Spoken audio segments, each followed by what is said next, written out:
Morning students, मैं Rishiraj Yadav, team CLC के digital and online platform पर लेक्चर नंबर 43 में आपका वेलकम करता हूँ।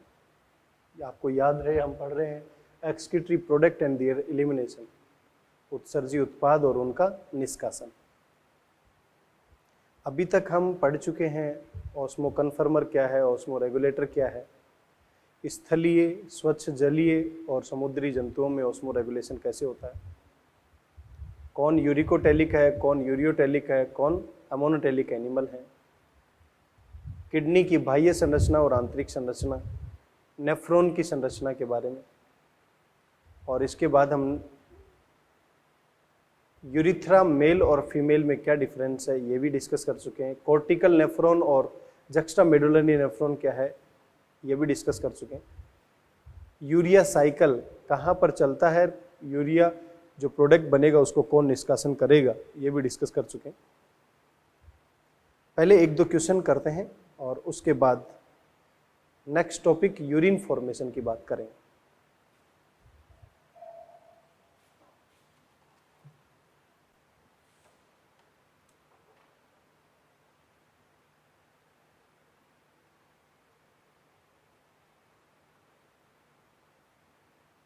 नाइट्रोजनी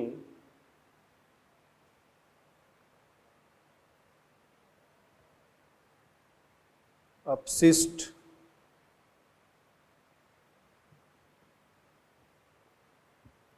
अपशिष्टों को यूरिक अम्ल के रूप में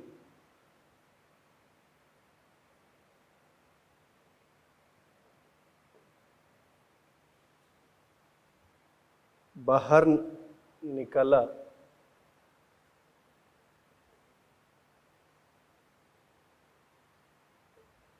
जाना पाया जाता है।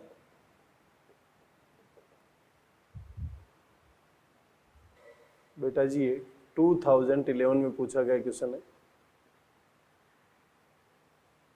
पहला ऑप्शन बनाया पक्षी तथा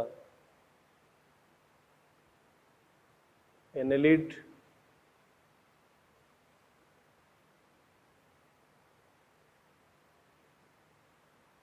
एम्फीबियन तथा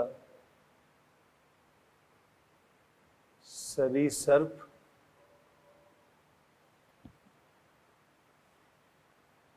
कीट तथा एम्फीबियन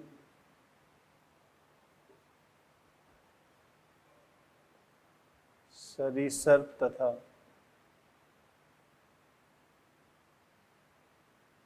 पक्षियों में। नेक्स्ट क्वेश्चन 2010 में क्वेश्चन पूछा गया, सही मिलान है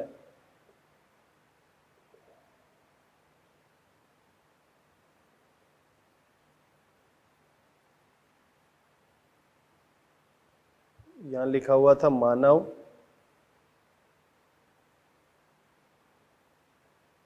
केंचुआ,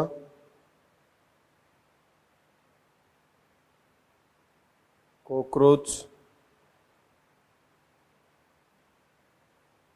मेंढक।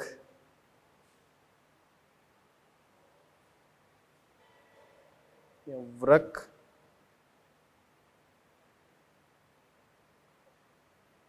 अश्रु ग्रंथियां, सीबेसियस ग्रंथियां, सेप्टल, फेरेंजियल, इंटेगुमेंट्री,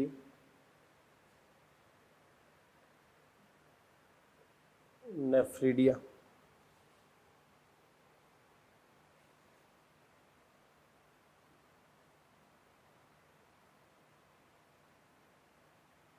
मैल्पिगियन नलिका, आंतरीय अंधनाल।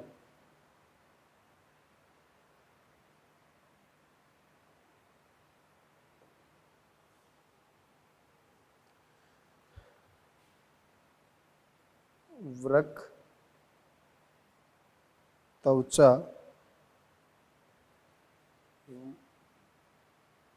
मुख उपकला। देखिए बेटा, नाइट्रोजनी अपशिष्टों को यूरिक अम्ल, तो यूरिक अम्ल इसका मतलब क्या पूछा गया है? यूरिकोटेलिक प्राणी। यूरिकोटेलिक प्राणी कौन होते हैं? क्या एनेलिड्स? नहीं है। एम्फीबियन? नहीं है। एम्फीबियन नहीं है। कौन कौन है?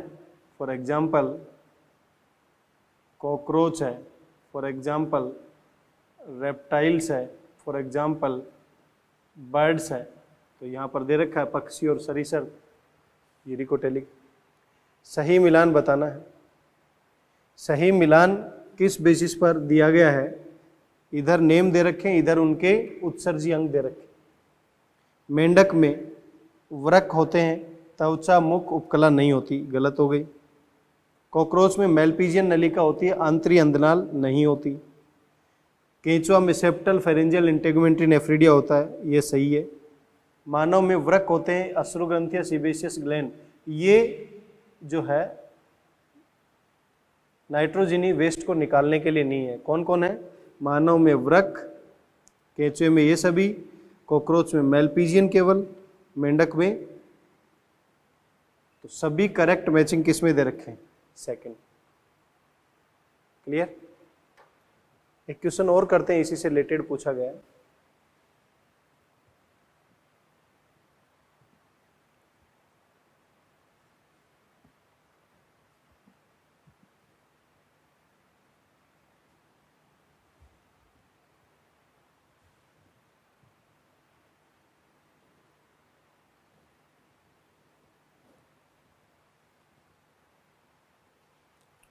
क्वेश्चन दिया गया, सही मिलान को चुनिए, सेलेक्ट द करेक्ट वन। यहां दिया हुआ है ए, बी और यहां दिया हुआ है सी। यहां दे रखा first, second, third and fourth. A में दे रखा है अमोनिया उत्सर्जी, अमोनिया उत्सर्जी। बी में दे रखा है यूरिया उत्सर्जी। सी में दे रखा यूरिक अम्ल उत्सर्जी। पहले ऑप्शन में दे रखा है जलीय उभयचर,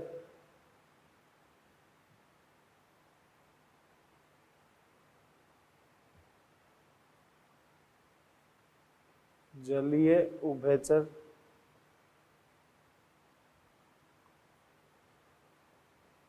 कबूतर एंड मानव,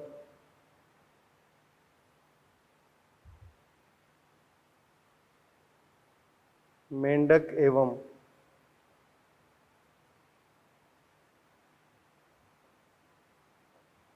छिपकलियां। दूसरे में यहां ऑप्शन में दे रखा है मेंढक और मानव,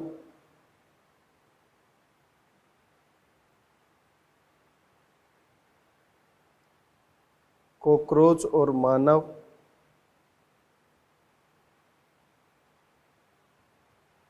जलीय उभयचर एवं छिपकलियां।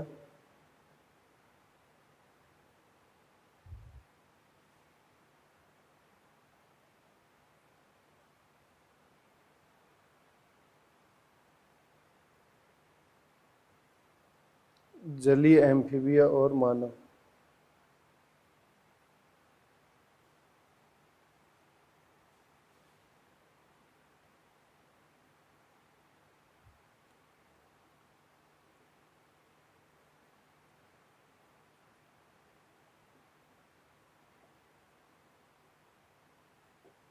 कबूतर, छिपकली और कॉकरोच।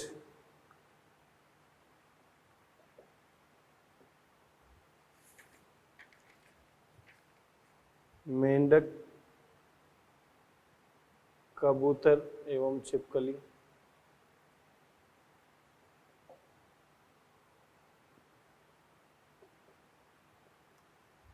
कॉकरोच एवं मेंढक।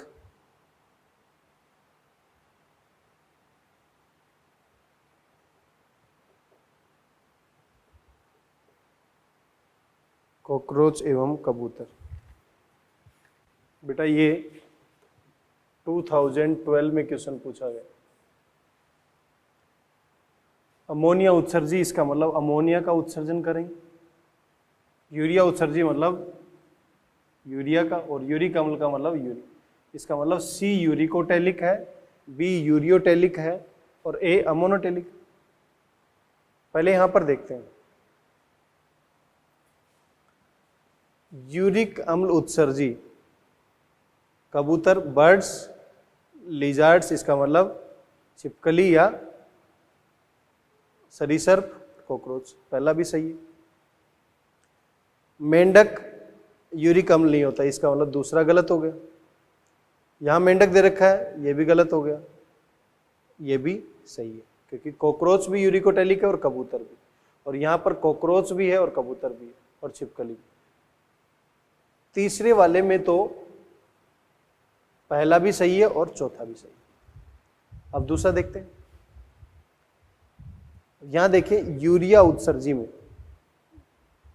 मेंढक और मानव सही है क्योंकि एम्फीबियन और मैमल्स दोनों क्या है। कॉकरोच नहीं है तो ये गलत हो गया। लिजार्ड्स या छिपकली जो है ये भी गलत हो गया। जलीय एम्फीबिया और मानव, एक्वेटिक जो है वो अमोनोटेलिक होते हैं, इसका मतलब ये गलत हो गया। तो ये चौथा यहाँ तो सही था लेकिन यहाँ गलत हो गया। इसका मतलब करेक्ट आंसर क्या होगा बेटा जी? फर्स्ट। क्योंकि आपको पता है कबूतर बर्ड्स में है तो ये क्या होगा? यूरिकोटेलिक। मेंढक, मेंढक क्या है? यूरियोटेलिक। ये भी गलत हो गया। जलीय उभयचर, यहां तो ये सही है लेकिन यहां गलत हो गया। करेक्ट आंसर क्या होगा? फर्स्ट। क्लियर? तो इस तरीके के क्वेश्चन आपसे पूछे जा सकते हैं, तो एक आइडिया होना चाहिए कि कैसे एग्जाम में क्वेश्चन पूछे जाते हैं। नेक्स्ट पॉइंट में जो डिस्कस कर रहा हूं वो है यूरिन फॉर्मेशन या मूत्र निर्माण।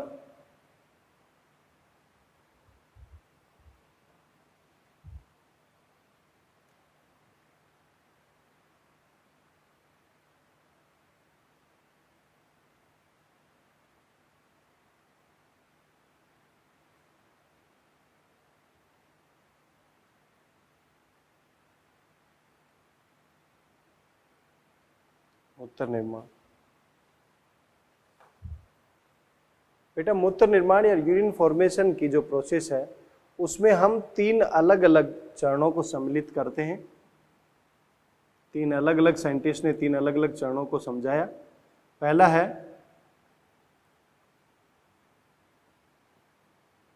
अल्ट्रा फिल्ट्रेशन या परानिस्यंदन।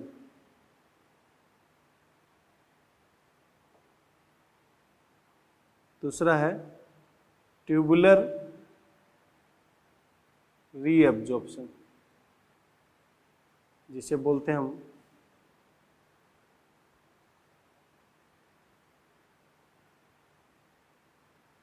नलिकीय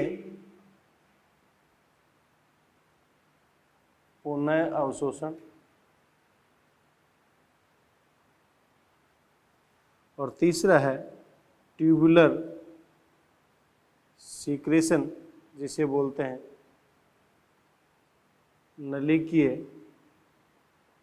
श्रावण।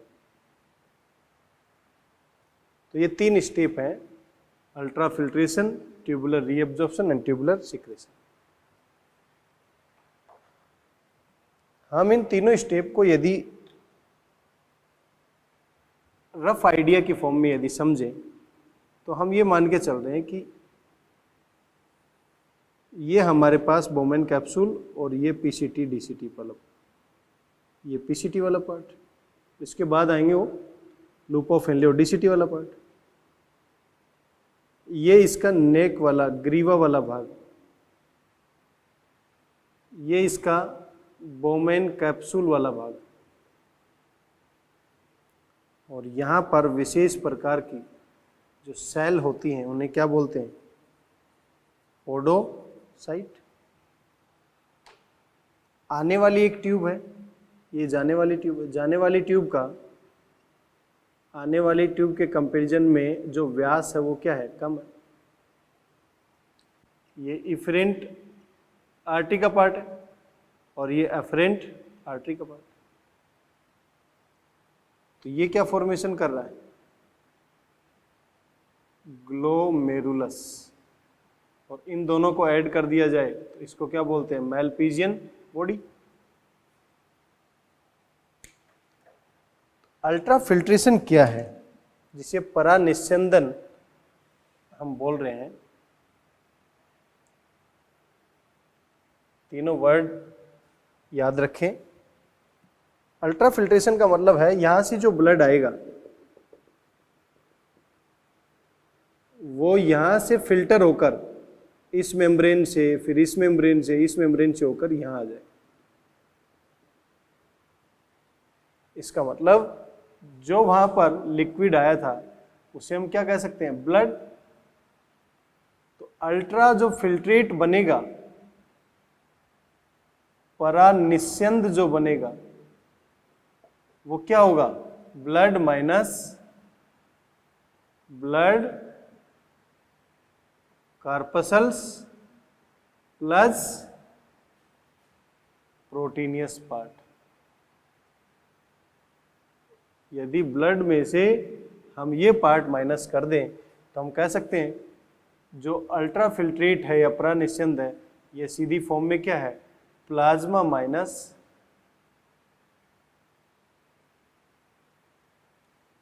प्रोटीन वाला part.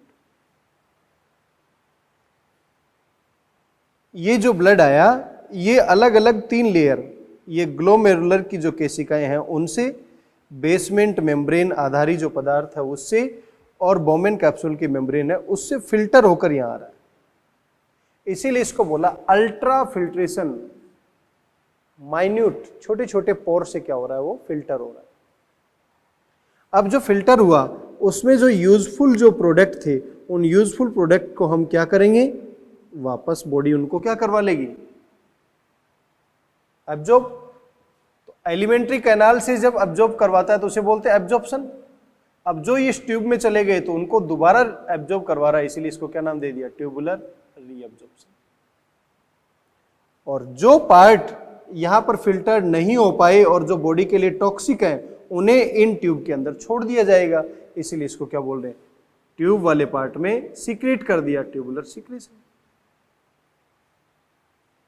Ultra filtration, tubular reabsorption and tubular secretion, ये मूत्र निर्माण की 3 अलग अलग स्टेप है।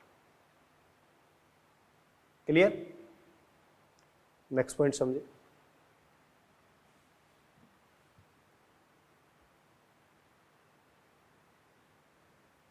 इस मूत्र निर्माण के लिए अलग अलग प्रकार के प्रेशर जो हैं या दाब जो हैं उनको समझना जरूरी है। जैसे कि कौन कौन से दाब, GHP, BCOP, CHP, NFP,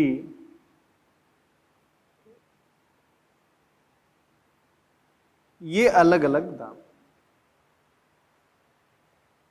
ये जो दाब है इसको बोलते हैं ग्लोमेरुलर हाइड्रोस्टैटिक प्रेशर। ये जो है इसे बोलते हैं blood colloidal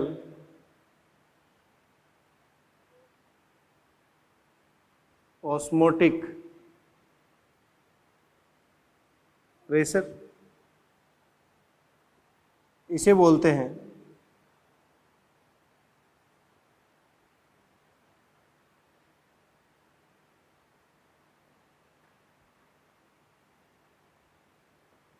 capsular hydrostatic pressure.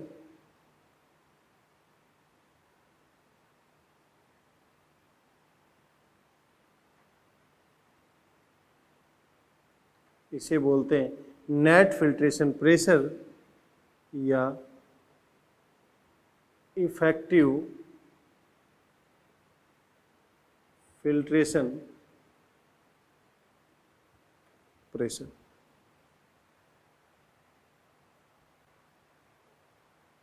Urine formation के स्टेप्स को समझने से पहले, जैसे स्टेप है अल्ट्राफिल्ट्रेशन है, ट्यूबुलर रीअब्जॉर्प्शन है, ट्यूबुलर सिक्रेशन है, उससे पहले इन प्रेशर को समझना जरूरी है और इन प्रेशर में क्या आपस में रिलेशन है उसको समझना भी जरूरी है। क्योंकि जब तक प्रेशर ब्लड वेसल्स पर नहीं लगेगा तब तक वो पार्ट जो नाइट्रोजिनस वेस्ट ब्लड के अंदर है वो फिल्टर्ड होकर बाहर नहीं आएंगे। क्लियर है मेरी बात? जरा पहले उनको देख लेते हैं।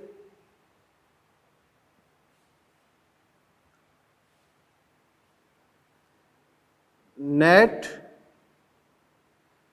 Filtration pressure, effective filtration pressure is equal to glomerular hydrostatic pressure minus blood colloidal osmotic pressure plus capsular hydrostatic pressure.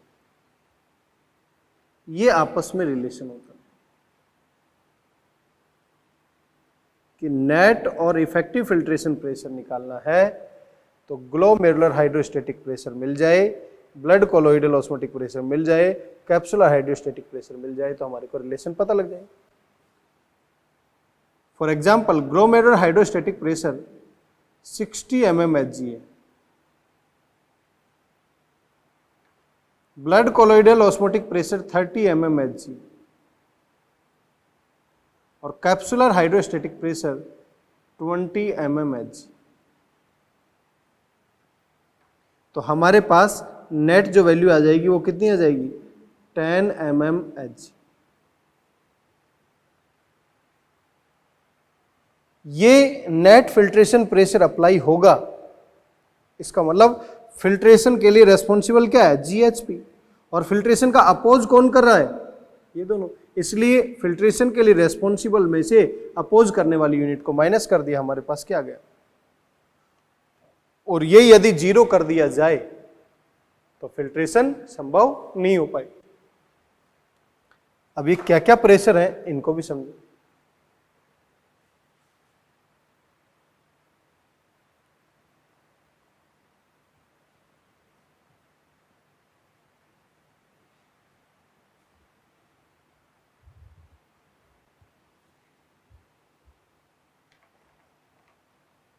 देखिए बेटा जी,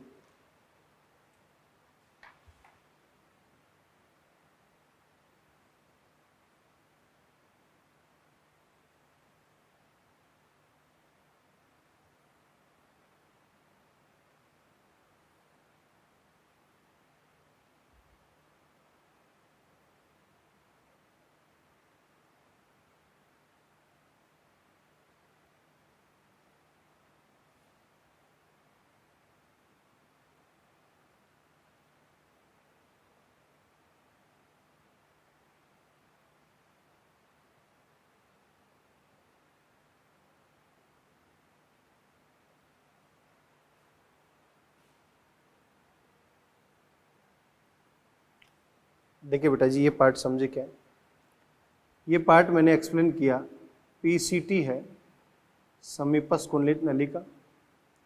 ये पार्ट नेक है, जो इसका ग्रीवा वाला भाग है वो। ये वाला पार्ट बोमेन कैप्सूल है, ये वाला पार्ट पोडोसाइट्स है, ये वाला पार्ट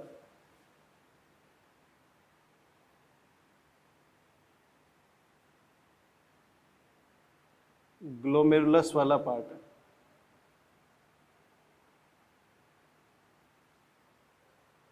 ये पार्ट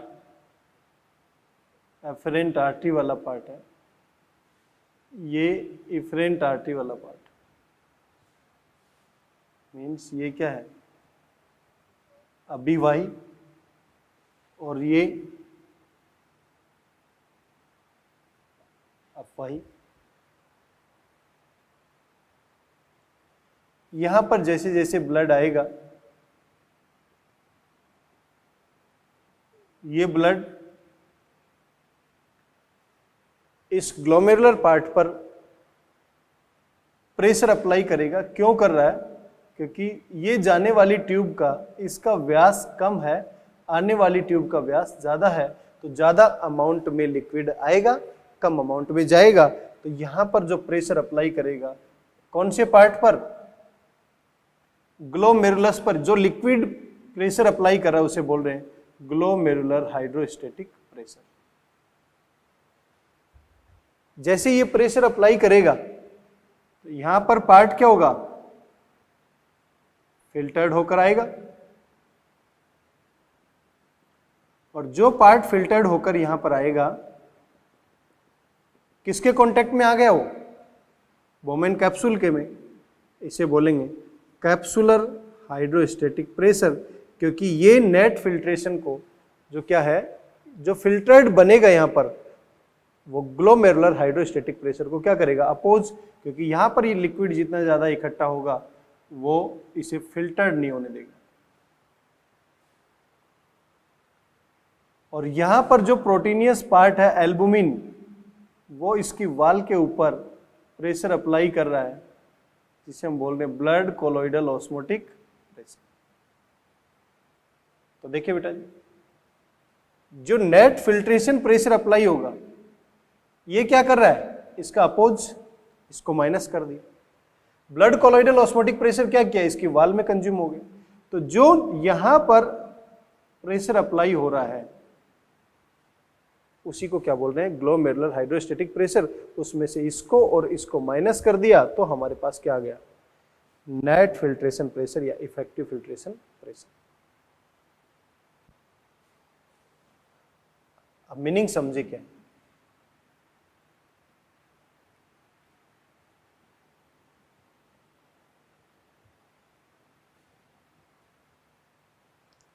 हमारे पास में बेटा जी नेट फिल्ट्रेशन प्रेशर जो आया वो मान के चल रहे हैं 10 mmHg।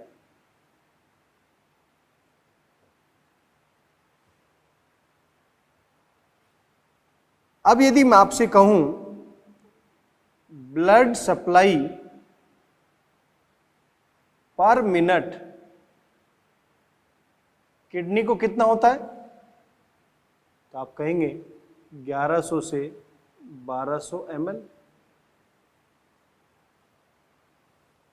ब्लड सर्कुलेशन में हमने पढ़ा था। या मैं क्या कह सकता हूं, टोटल ब्लड का 20%।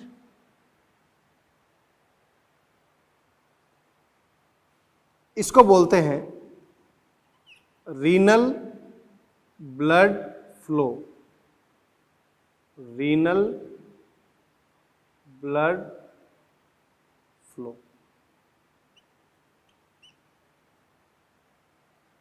दूसरा पॉइंट, मैं आपसे कहूं रीनल प्लाज्मा फ्लो कितना है, तो जो ब्लड आया उसका 55% पार्ट, तो इसका 55% कितना होगा? नियर अबाउट 650 ml पर मिनट।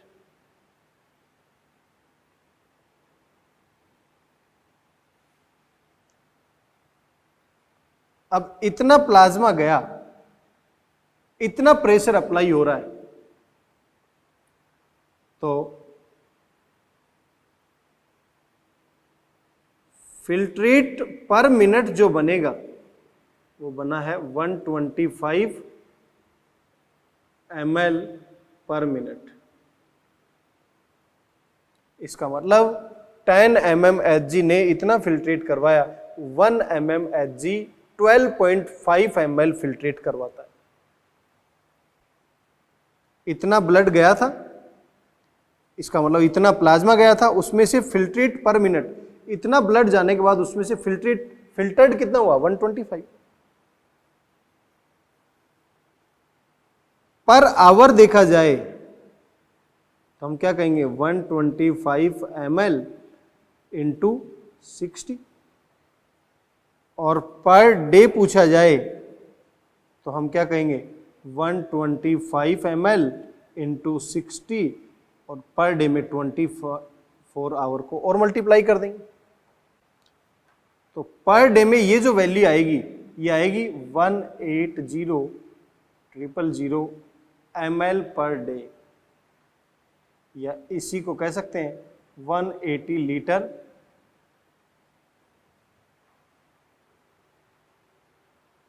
आपसे पूछा जाए रीनल ब्लड फ्लो कितना हुआ, 1100 से 1200, रीनल प्लाज्मा कितना हुआ, 650, फिल्ट्रेट कितना बना पर मिनट, 125, एक घंटे में कितना बना, 125 इंटू 60, एक दिन में कितना बना, 125 इंटू 60 इंटू 24, ये आया।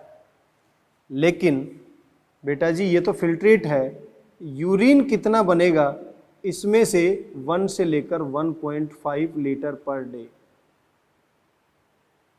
इसका मतलब क्या हुआ कि जितना फिल्ट्रेट हुआ उसका 99.5% जो पार्ट है वो रीएब्जॉर्ब करवा लिया। जितना भी फिल्ट्रेट बना 180 लीटर, उसमें यूरिन केवल इतना बन रहा है, तो 99.5% क्या कर रहा है, रीएब्जॉर्ब।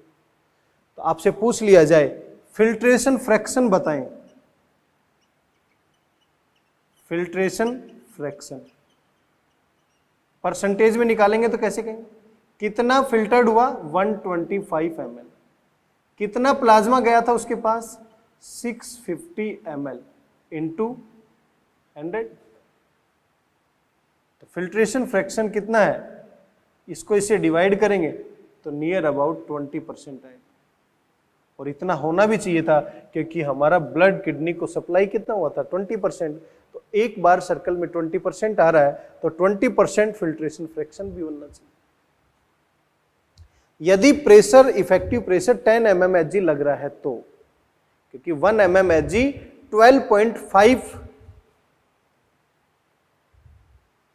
तो 10 mmHg क्या करेगा, 125 ml पर मिनट की बात कर रहा हूं, सभी वैल्यू पता होनी चाहिए।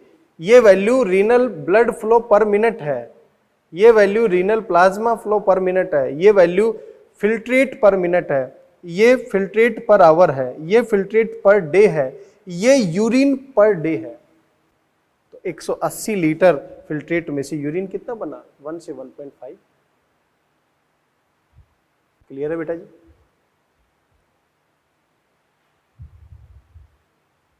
समझ में आया यहां तक? रीनल प्लाज्मा फ्लो क्या है, रीनल ब्लड फ्लो क्या है, फिल्ट्रेशन फ्रैक्शन क्या है, पर आवर फिल्ट्रेट क्या है, पर डे फिल्ट्रेट क्या है, पर मिनट फिल्ट्रेट क्या है, और कितना प्रेशर कितना फिल्ट्रेशन में रोल अदा कर रहा है। क्लियर है बेटा सभी को? आगे चलते हैं। देखिए बेटा जी, हम इन 3 अलग अलग जो प्रक्रियाएं हैं उनकी बात कर रहे हैं। अल्ट्रा फिल्ट्रेशन मीन्स परानिस्यंदन, सेलेक्टिव रीएब्जॉर्प्शन मीन्स चयनात्मक, ट्यूबुलर रीएब्जॉर्प्शन या सेलेक्टिव एक ही बात है, चयनात्मक पुनः अवशोषण, और ट्यूबुलर सिक्रेशन मीन्स नलिकीय स्राव। इनकी बात करें। अब ये तीनों प्रोसेस कंप्लीट हुई, तब जाकर ये फिल्ट्रेट है,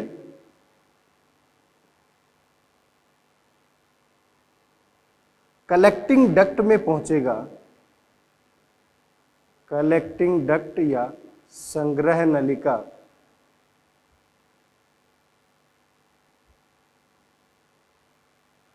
तब जाकर इसको क्या बोलेंगे हम? यूरिन। संग्राहक नलिका से पहले इसे हम क्या बोल रहे हैं? फिल्ट्रेट, मीन निस्यंत। और जैसे ही कलेक्टिंग डक्ट में पहुंच गया तब जाकर हमने क्या बोल दिया इसको? यूरिन। और इस यूरिन के क्या क्या घटक होंगे वो देख रहे हैं। यूरिन के जो घटक है उसमें 95 से 96% वाटर, 2.6% यूरिया, यूरिया की सबसे ज्यादा अमाउंट है, साल्ट 2%, 0.5% क्रिएटिनिन, 0.2 से 0.5% यूरिक एसिड, 0.5 हिप्यूरिक एसिड और 0.25% में अमोनिया। वाटर को यदि अलग कर दिया जाए तो सबसे ज्यादा किसकी अमाउंट है? इसीलिए यूरियोटेलिक प्राणी है, ह्यूमन बीइंग जो है वो क्या है? यूरियोटेलिक प्राणी। और मैं बता रहा था कि आपको अभी थोड़ी देर पहले कि जितना भी फिल्ट्रेट बन रहा है उस फिल्ट्रेट में से यूरिन पर डे 1 से 1.5 लीटर पर डे बनेगा। और ये जो यूरिन बनेगा, पर डे यूरिन जो बन रहा है उसका येलोविश कलर होगा। तो येलोविश कलर किसकी वजह से होता है? यूरोक्रोम की वजह से। इसमें स्मेल, फ्रेश यूरिन जो बना है उसमें स्मेल यूरिनोड की वजह से, और जो कलेक्टेड फॉर्म में यदि यूरिन है तो उसमें अमोनिया की वजह से स्मेल आती है। इसकी पीएच वैल्यू देखी जाए तो पीएच कितनी है? इसका मतलब कैसा नेचर है? एसिडिक नेचर है। और acidic nature hydrogen ion secretion की वजह से डेवलप होता है। स्पेसिफिक ग्रेविटी जो देखी जाए या विशिष्ट जो घनत्व है वो है 1.02 से 1.04। तो बेटा आपसे पूछा जाए कि हम किडनी के अंदर जो फंक्शनल यूनिट है, स्ट्रक्चरल और फंक्शनल, कार्यात्मक और संरचनात्मक जो इकाई है जिसे हमने बोला नेफ्रॉन, उस नेफ्रॉन के कौन से भाग में यूरिन बोलेंगे? जब वो फिल्ट्रेट कलेक्टिंग डक्ट में पहुंचेगा तब यूरिन बोलेंगे। यूरिन के क्या क्या घटक है?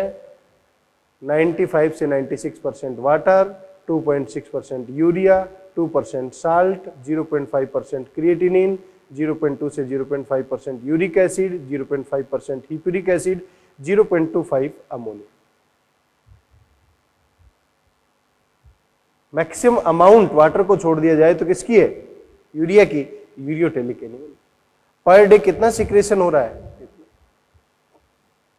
यूरोक्रोम की वजह से येलो कलर आया, स्मेल यूरिनोड या अमोनिया की वजह से आया। पीएच वैल्यू क्या है? 6। एसिडिक नेचर किसकी वजह से आया? हाइड्रोजन आयन सिक्रेशन की वजह से। स्पेसिफिक ग्रेविटी क्या है? अब देखो एक एक पॉइंट थोड़ा सा ध्यान से समझे बेटा। यहां से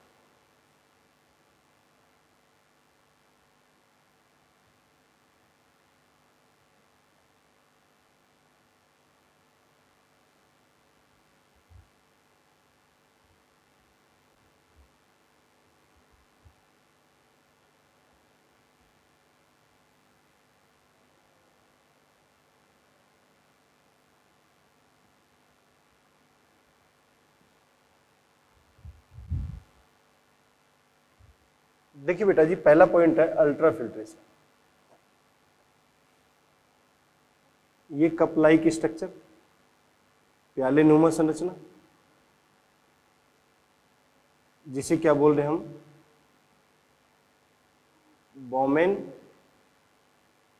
संपुट। ये क्या बोलते हैं? Bowman capsule. ये इस बोमेन कैप्सूल की आंतरिक परत और इस आंतरिक परत के पास विशेष प्रकार की सेल्स जो यहाँ पर प्रेजेंट हैं, इन्हें क्या बोल रहे हैं हम? पोडोसाइट।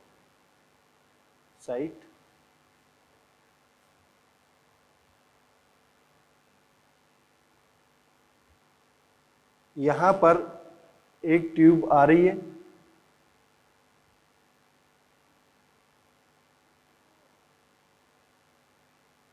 जिसका डायमीटर क्या है? बहुत ज़्यादा है। इसका डायमीटर क्या है? कम। कौन सा पार्ट है ये? एफेरेंट आर्टरी का पार्ट है। इसका मतलब ये क्या है? अभिवाही। और ये क्या है? इफेरेंट आर्टरी का पार्ट है, जिसे क्या बोल रहे हैं हम? अपवाही। और ये पार्ट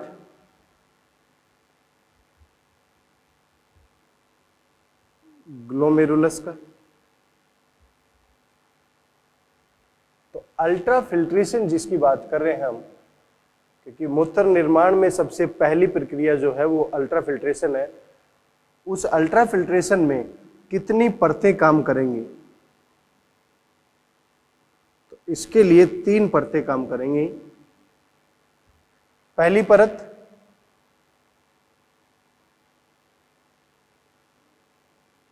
एंडोथीलियम,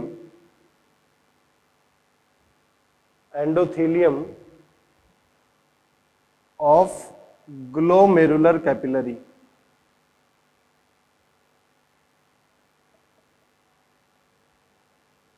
जो ग्लोमेरुलर कैपिलरी है, उस कैपिलरी की सबसे जो इनरमोस्ट लेयर है, जिसे बोल रहे हैं एंडोथीलियम, वो एंडोथीलियम एक तो ये होगी।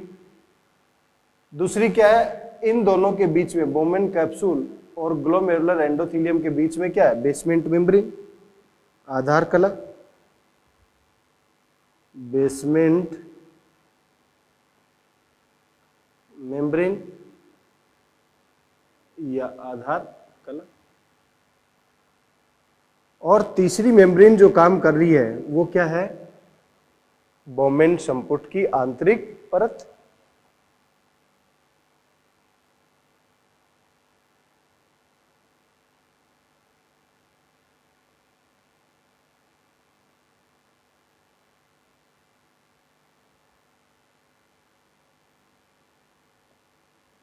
और जिसमें क्या पाई जाती है? पोडोसाइट्स।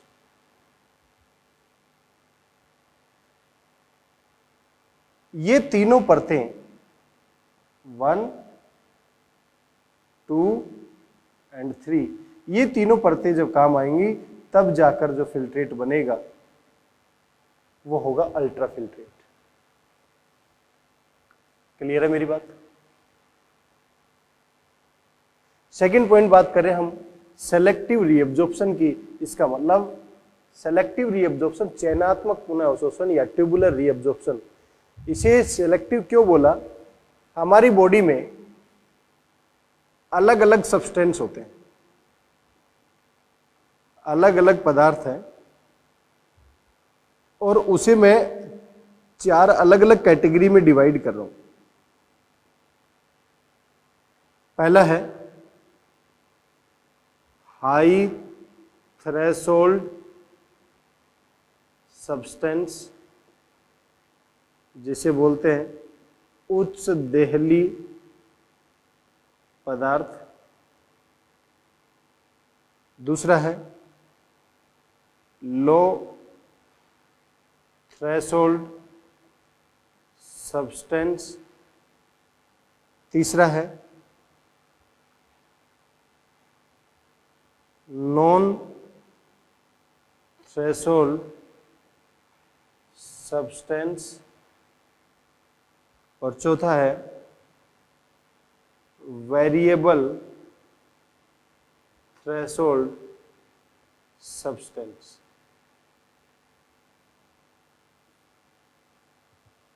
बेटा जी इन सब की मैं अलग अलग बातें क्यों कर रहा हूं? हाई थ्रेशोल्ड सब्सटेंस क्या है? लो थ्रेशोल्ड क्या है, नॉन थ्रेशोल्ड क्या है, वेरिएबल थ्रेशोल्ड क्या है, क्योंकि यहाँ वर्ड लिखा हुआ है सेलेक्टिव रीअब्जॉर्प्शन, पुनः अवशोषण करना है चयन करके। वेरिएबल थ्रेशोल्ड क्या है, जैसे कि वाटर है और साल्ट है, जल और लवण जो है, वेरिएबल थ्रेशोल्ड सब्सटेंस क्यों, हमारे शरीर की रिक्वायरमेंट के आधार पर कम या ज्यादा जितना रिक्वायरमेंट होगा उसके अकॉर्डिंग, उसके अनुसार उसका चयनात्मक पुनः अवशोषण किया जाएगा। नॉन थ्रेशोल्ड सब्सटेंस क्या है, ऐसे सब्सटेंस जिनका हमारी बॉडी पुनः अवशोषण नहीं करेगी, नॉन थ्रेशोल्ड, जैसे कि ह्यूपरिक एसिड है,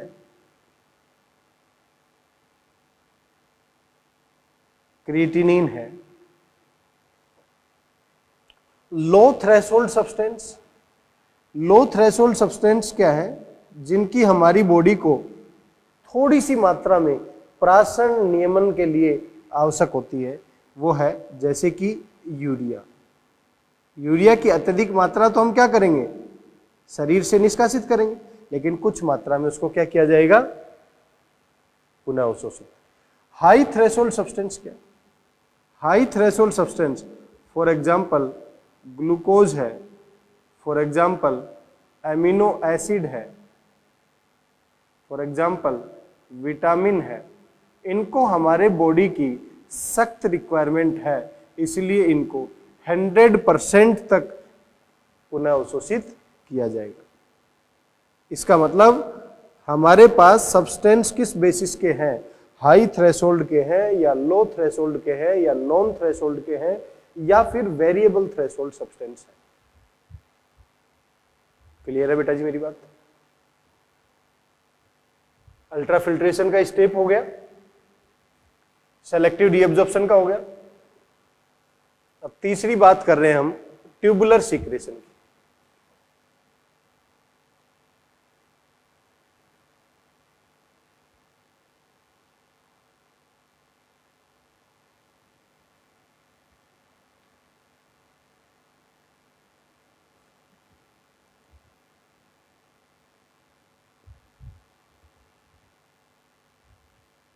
देखिए बेटा जी, ट्यूबुलर सीक्रेशन क्या,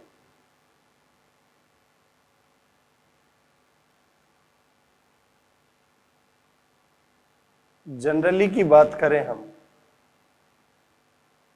सामान्यतया यह प्रक्रिया क्या होती है, एक्टिव होती है,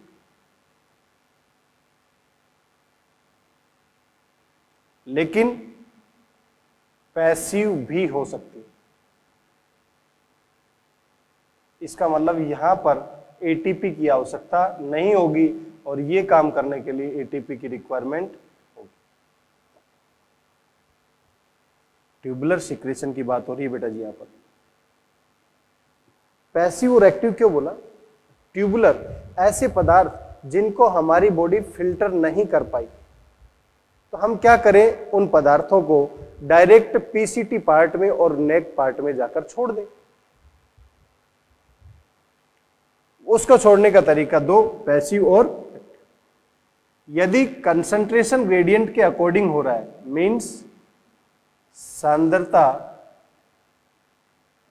प्रवणता के अनुसार काम होता है, और एक्टिव प्रोसेस में सांद्रता प्रवणता के विरुद्ध काम होता है। देखिए अनुसार क्या हो गया, यहां पर क्या है, हाई कंसंट्रेशन। हाई कंसंट्रेशन से यदि सब्सटेंस को लो कंसंट्रेशन की तरफ लेकर आ रहे हैं तो क्या होगा, वो पैसिव प्रोसेस। और यदि लो कंसंट्रेशन को हाई कंसंट्रेशन की तरफ लेकर जाएंगे तो क्या होगा, वो एक्टिव प्रोसेस। तो बेटा जी ये तीनों स्टेप जो मैंने बताई है, ये किसकी है, यूरिन फॉर्मेशन की है, और यूरिन फॉर्मेशन मीन्स मूत्र निर्माण। सॉरी, मूत्र निर्माण में ये तीनों स्टेप है। पहली अल्ट्राफिल्ट्रेशन, दूसरी सेलेक्टिव रीएब्जॉर्प्शन, तीसरी ट्यूबुलर सिक्रेशन। पहली स्टेप में मैंने बताया कि मिनिमम जो है वो 3 परतों की आवश्यकता होगी। एक ग्लोमेरुलर कैपिलरी की एंडोथीलियम, दूसरी बेसमेंट मेम्ब्रेन और तीसरी बोमेन कैप्सूल की आंतरिक परत। सेलेक्टिव रीएब्जॉर्प्शन में जो सब्सटेंस है उनके ऊपर डिपेंड करेगा कि हाई थ्रेशोल्ड है या लो थ्रेशोल्ड है या नॉन थ्रेशोल्ड है या वेरिएबल थ्रेशोल्ड है, उसके ऊपर डिपेंड करेगा। और ट्यूबुलर सिक्रेशन जो है ये डिपेंड करता है कि सांद्रता प्रवणता के अकॉर्डिंग यदि मूवमेंट कर रहे हैं, फॉर एग्जाम्पल क्लोराइड आयन है, तो वो क्या होगा, एटीपी खर्च नहीं करने पड़ेंगे, तो पैसिव प्रोसेस है। एक्टिव प्रोसेस है सांद्रता प्रवणता के विरुद्ध। फॉर एग्जाम्पल यदि मैं ये बात करूं कि यहां पर क्लोराइड आयन है और यहां पर ग्लूकोज है, तो इस तरीके से हमें ये सब चीजें करनी पड़ेगी। क्लियर है बेटा जी यहां तक? तो आज क्या क्या बातें की मैंने, सबसे पहले मैंने डिस्कस किया यूरिन फॉर्मेशन की प्रोसेस, ये तीनों। फिर मैंने बताया कि डिफरेंट टाइप के प्रेशर कौन कौन से रिक्वायर्ड है। Glomerular hydrostatic pressure, blood colloidal osmotic pressure, capsular hydrostatic pressure, net filtration pressure, और इन तीनों में क्या रिलेशन है ये बताया। किस तरीके से ये अप्लाई हो रहे हैं, कौन यूरिन फॉर्मेशन में हेल्प कर रहा है, कौन यूरिन फॉर्मेशन के अगेंस्ट काम करेगा। क्लियर है बेटा जी? फिर मैंने बताया पर डे अल्ट्रा फिल्ट्रेट कितना बनेगा, पर आवर कितना बनेगा, पर मिनट कितना बनेगा, और कितना mmHg प्रेशर कितने फिल्ट्रेट के लिए आवश्यक है। क्लियर? इसके अलावा मैंने बताया कि अल्ट्रा फिल्ट्रेशन में कौन कौन सी परतों की आवश्यकता है। ट्यूबुलर सिक्रेशन एक्टिव और पैसिव प्रोसेस हो सकती है। सेलेक्टिव रीएब्जॉर्प्शन में हम थ्रेशोल्ड के बेसिस पर उसको करवाएंगे। इसके अलावा मैंने बताया यूरिन के क्या क्या कंपोजिशन है, और यूरिन अल्ट्रा फिल्ट्रेट को यूरिन कब बोलेंगे, जब वो कलेक्टिंग डक्ट में पहुंचेगा तब। क्लियर है बेटा जी मेरी बात? तो आज के लिए इतना ही।